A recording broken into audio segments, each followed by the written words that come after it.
This is day 180, the process of realizing value. When we first discover something of potential value, we go through a series of distinct phases. This is important to recognize because we often find ourselves in situations where understanding this process matters. You might encounter a new innovation that seems helpful in your life. You might be trying to sell a new innovation to a potential buyer.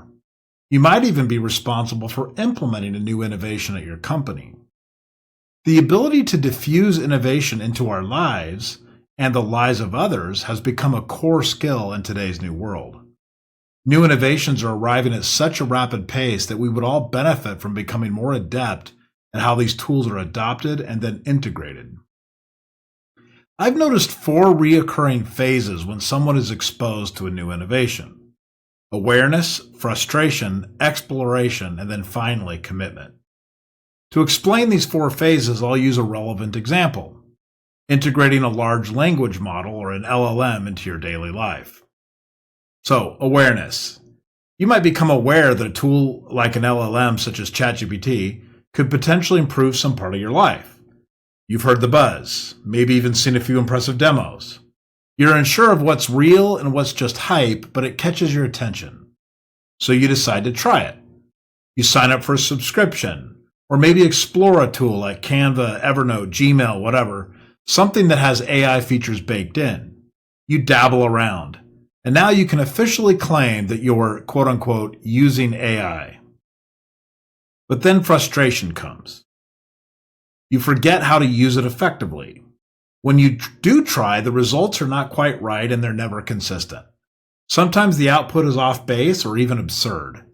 The small improvements offered by your favorite tools don't seem to match the sweeping promises that you've heard. You start to question whether this innovation is really going to move the needle for you at all.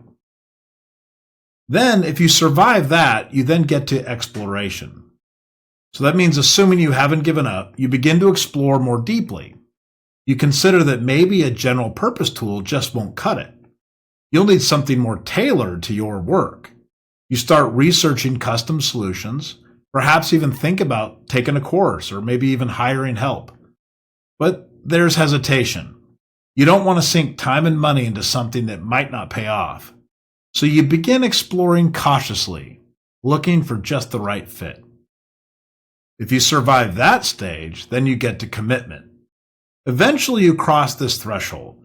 You've experimented enough to see that with the right configuration and focus, these tools can deliver serious value. You then commit. You develop a strategy. You might even hire support. You restructure workflows. You now go all in because now you understand the risk and you believe the reward is worth it.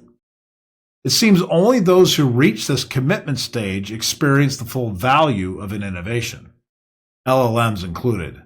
This appears to be the success pattern for adopting any new tool, with plenty of drop-off points along the way. I find this framework useful. In my line of work, I encounter new innovations all the time, tools that could improve my personal productivity and my business operation. But without a strategy, chasing innovations can easily become a distraction. Ignore them completely, and I risk missing out on valuable savings in time and cost. Knowing the basic path to full adoption helps me assess where I am in the process and whether it's worth continuing or not. This matters now more than ever. In just the past year, I've changed the way I trade, read email, search the internet, create and edit images, track finance, and process important online content.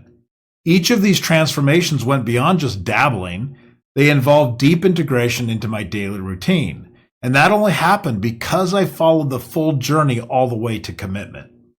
I'm actually grateful for it. The time savings have been actually substantial. In some cases, the financial benefits have more than paid for the tools themselves. Of course, I also have a graveyard of failed innovation, subscriptions that I've never used, tools that have been abandoned halfway. I've learned that my relationship with innovation can't be casual. In modern life, we are constantly surrounded by software, a swirling vortex of apps. Being deliberate about how we adopt these tools and understanding the stages we go through can help us avoid wasting both time and money. I think this is something seriously worth reflecting on.